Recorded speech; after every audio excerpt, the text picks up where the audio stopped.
What's up, everybody? I'm back to talk about the Paulo Costa and Luke Rockhold fight coming up later this year. Um, Even though I've already picked Paulo Costa to knock out Luke Rockhold, I always try to come up with a case and scenario where the guy I didn't pick to win a fight, or female, because I talk about female fighters too. I try to come up with a case and scenario where they could win this fight. So here's my case and scenario for Luke Rockhold.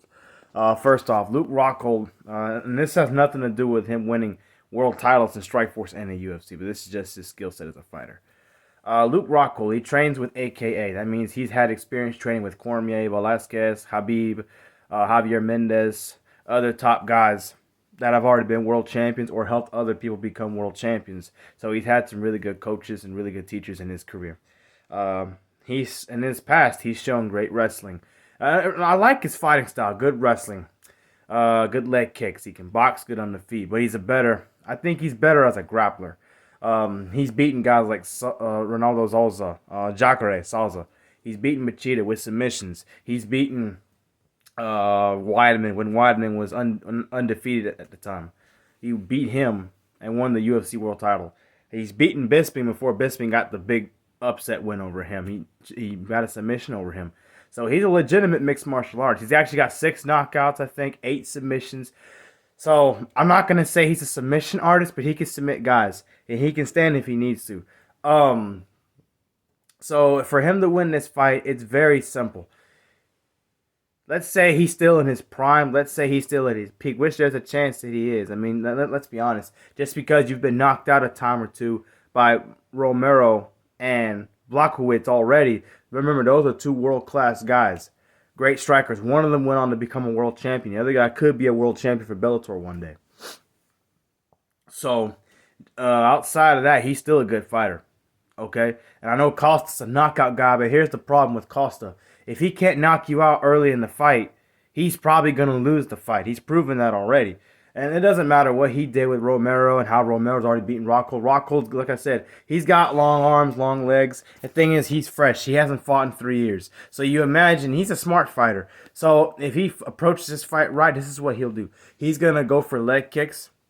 He's probably going to tie in Costa to where Costa can't use that big right hand or the big punches and leg kicks, body kicks like he wants to. He's going to have to clinch fight a lot with Costa. That's how he's beaten Bisping.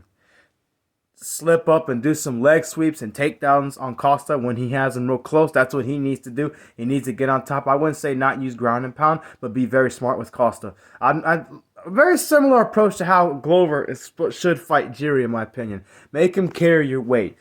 And if you can, which he will, Rockhold has been proven to be good with submissions, rear naked chokes, guillotine chokes. You know, he submitted world champions, Bisping, Machida, like I said. So he can easily submit Paulo Costa in this fight if he needs to. Again, obviously he doesn't need to stand with Costa not any longer than he needs to. Let's be honest. I like Glover's chances of standing with Jiri better than I do Rockhold because of that jaw that's been broken before.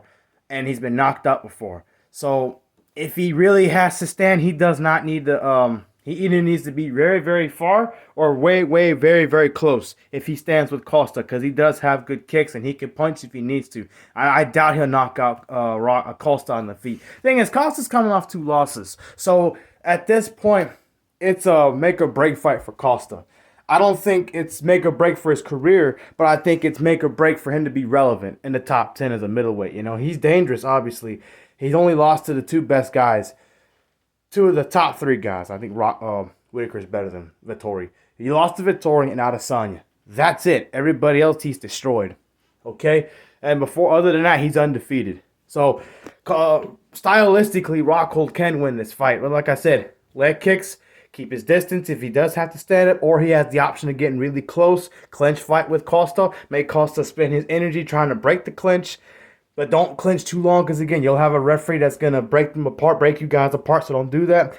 Step on the feet, sweep him up, take him down, go for submissions. So Rockhold by submission or, again, by submission. He's not going to knock out or TKO Costa. He has to get a submission in the second or third round to win this fight, and he can.